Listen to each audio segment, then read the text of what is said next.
कैसे हैं आप सभी? मैं आशा करती हूँ सभी लोग स्वस्थ और प्रसन्न होंगे। आज हम हमारा पाठ क्रिया यानी वर्ब को पढ़ेंगे और समझेंगे। तो आइए शुरू करते हैं इस पाठ को। ये है पाठ 11 क्रिया। तो क्रिया क्या है? क्रिया को यदि हम समझाने की दृष्टि में बताएं तो क्रिया कुछ भी करना क्रिया है, या कुछ भी होना पाया जाना क्रिया है। नहाना क्रिया है, खाना क्रिया है, पीना क्रिया है, सोना, नाचना, टीवी देखना सभी कुछ क्रिया है। कुछ क्रियाएं ऐसी होती हैं जो हम स्वयं करते हैं और कुछ क्रियाएं ऐसी होती हैं जो प्राकृतिक होती हैं, जो स्वतः ही अपने आप होती हैं। जैसे बारिश होना, सूर्य का उदय होना, ये क्रिया प्राकृतिक क्रियाएं जिन पर हमारा कोई वश नहीं है। आइए इसे पढ़ते हैं। क्रिया का अर्थ है किसी कार्य का करना या होना। किसी भी कार्य का करना या होना पाया जाना क्रिया कहलाता है। प्रत्येक वाक्य में क्रिया अवश्य होती है, बिना क्रिया के कोई भी वाक्य पूरा नहीं किया जा सकता।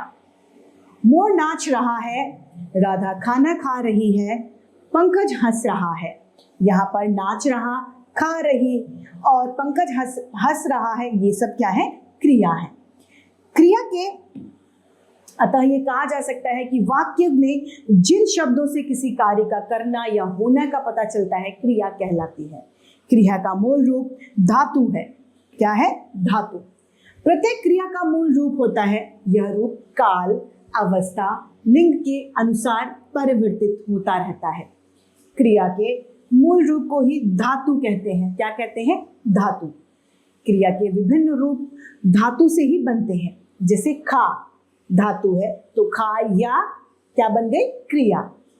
पढ़ धातु तो पढ़ेगा क्रिया। ये सब धातु के रूप होते हैं। आइए क्रिया का सामान्य रूप। क्रिया का सामान्य रूप मूल धातु ना प्रत्यय लगाकर बनाता है। जैसे चल में ना लगाया तो चलना। अब इसी तरीके से रो में ना लगाया, रोना, पा ना, उठ ना, हंस ना, खाना, गाना, सोना, लिखना, ये सभी क्या है? ना प्रत्यय लगाकर क्रिया के रूप बने हैं। अब क्रिया के भेद। क्रिया के दो भेद होते हैं। दो आधारों पर इन्हें बांटा है, कर्म के आधार पर और प्रयोग के आधार पर। सबसे पहले हम पढ़ेंगे कर्म के आधार पर क्रिया के भेद।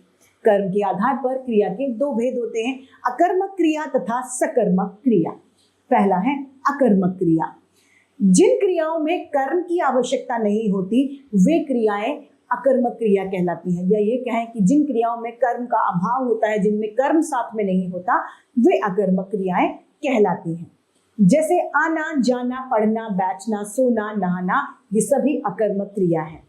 काव्य रोता रहा है, सौरभ सोता है, ये सभी क्या है? अकर्मक क्रिया के उदाहरण। इसमें कर्म का अभाव है। दूसरा आता है सकर्मक क्रिया। सकर्मक क्रिया वे क्रियाएं होती हैं जिनमें कर्म साथ में होता है, वे सकर्मक क्रियाएं कहलाती हैं। जिन क्रियाओं के साथ कर्म की आवश्यकता होती है और क्रिया का प्रभाव कर्म पर पड़ता है, वे सकर्मक क्रियाएं कहलाती हैं। जैसे हम हरीश खाना खा रहा है। हरीश क्या खा रहा है? वह खाना खा रहा है। अब सकर्मक क्रिया के दो भेद होते हैं। पहला एककर्मिक और द्विक्रमिक। एककर्मिक क्रिया जिन क्रियाओं में केवल एक ही कर्म होता है वह एककर्मिक क्रिया कहलाती है। जैसे सौरभ सामान लाता है, ये एककर्मिक क्रिया है। द्विक्रमिक क्रिया जिन क्रियाओं में एक से अधिक कर्म आते हैं वे द्विक्रमिक क्रियाएं कहलाती हैं। एक से ज्यादा उसमें क्या होते हैं? कर्म होते हैं। नानी ने बच्चों को कहानी सुनाई, तो मुख्य कर्म क्या है? कहानी, और गौण कर्म है बच्चे। यहाँ पर ये जानने वाली बात है कि अकर्मक व सकर्मक क्रियाओं में यदि आपको अंतर समझना है तो क्या और किसे लगाकर हमें प्रश्न करना चाहिए। यदि उसका उत्तर हमें मिल जाता है तो वह सकर्मक क्रिया है, और उत्तर नहीं मिलता है तो वह अकर्मक क्रिया हो जाती है। अब आता है प्रयोग के आधार पर क्रिया के भेद। प्रयोग के आधार पर क्रिया के 5 भेद होते हैं। सामान्य क्रिया, संयुक्त क्रिया, नाम धातु क्रिया, प्रेरणार्थक क्रिया तथा पूर्वकालिक क्रिया। 5 भागों में क्रिया को बांटा है। पहला है सामान्य क्रिया। जब किसी वाक्य में एक ही क्रिया का प्रयोग किया जाता है तो उसे सामान्य क्रिया कहा जाता है। मीरा पुस्तक लाई, विजय ने फुटबॉल खेला आदि सभी सामान्य क्रिया के उदाहरण हैं। अब है संयुक्त क्रिया।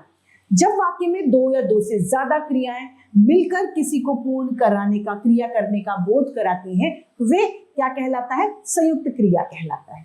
जैसे रीता पानी पी चुकी है, मीनू ने खाना खा लिया है। पी चुकना और पी चुकी ये क्या है? दो। संयुक्त क्रिया में रंजक क्रिया, संयुक्त क्रिया को रंजक क्रिया भी कहते हैं। संयुक्त क्रिया वाले वाक्यों में पहली क्रिया मुख्य और शेष क्रिया मुख्य क्रिया की सहायक क्रियाओं में कहलाती है। अब है नाम धातु क्रिया। नाम धातु क्रिया क्या है? कुछ क्रियाएं संज्ञा, सर्वनाम, विशेषण, अनुकरणवाची आदि शब्दों से बनी होती है। इन्हें नाम धातु क्रियाएं कहा जाता है। जैसे कि संज्ञा यहाँ पर है गांठ, नाम धातु क्रिया गठियाना, लात लतियाना, डर डराना, फटकार फटकारना, लोभ लुभाना, झूठ झुठलाना, भ्रम भ्रमाना, फिल्म फिल्माना, हाथ हथियाना, लज्जा लजाना, चमक चमकाना और बात बतियाना है। सर्वनाम से बनी नाम धातु क्रियाएं, सर्वनाम और नाम धातु क्रियाएं यहाँ पर दी गई हैं। सर्वनाम है अपना, नाम धातु है अपनाना, पराया परायापन। विशेषण से बनने वाली नाम धातु क्रियाओं में साठ सठियाना, तोतला तुतलाना, लंगड़ा लंगड़ाना, मोटा मोटाना, नरम नरमाना, पागल पगलाना, गरम गरमाना, चिकना चिकनाना, चिकनाना, दोहरा दोहराना। अब अनुकरणीय शब्दों से बनने वाली नाम धातु क्रियाएं टिक टिक्का, किटकिटाना, खन खन खनखनाना, गुनगुन गुनगुनाना। अब प्रेरणार्थक क्रिया। जिन वाक्यों में कर्ता स्वयं कार्य न कर किसी दूसरे को कार्य करने के लिए प्रेरणा या आदेश या आज्ञा देता है, वे प्रेरणार्थक क्रिया कहलाते हैं। अध्यापक बच्चों से गिनती याद करवा रहे हैं, मालकिन नौकर से चाय बनवा रही है। तो यहाँ पर क्या है? आज्ञार्थक भाव हमें पता चल रहा था। ये प्रेरणार्थक क्रिया के उदाहरण है। ड है पूर्वकालिक क्रिया। जिन वाक्यों में क्रिया से पहले कोई अन्य क्रिया प्रयुक्त होती है, वे पूर्वकालिक क्रिया के उदाहरण हैं। वह सुबह उठकर पढ़ाई करेगा, दादाजी चश्मा लगाकर अखबार पढ़ते हैं। ये पूर्वकालिक क्रियाओं के उदाहरण हैं।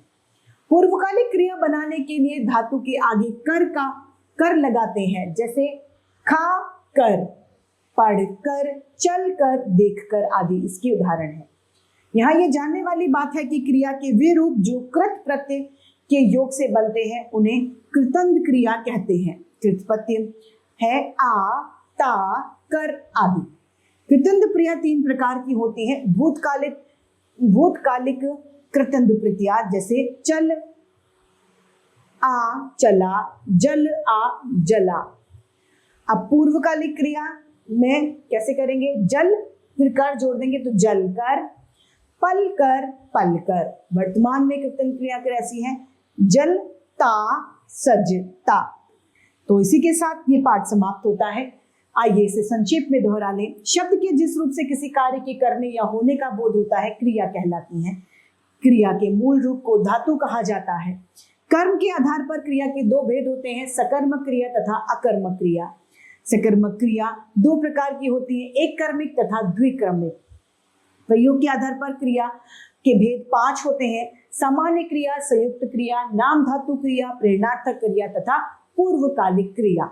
तो इसी के साथ हमारा ये पाठ क्रिया समाप्त होता है। मैं उम्मीद करती हूँ सभी को ये समझ में भी आया होगा। आज के लिए इतना ही, फिर मिलते हैं। धन्यवाद।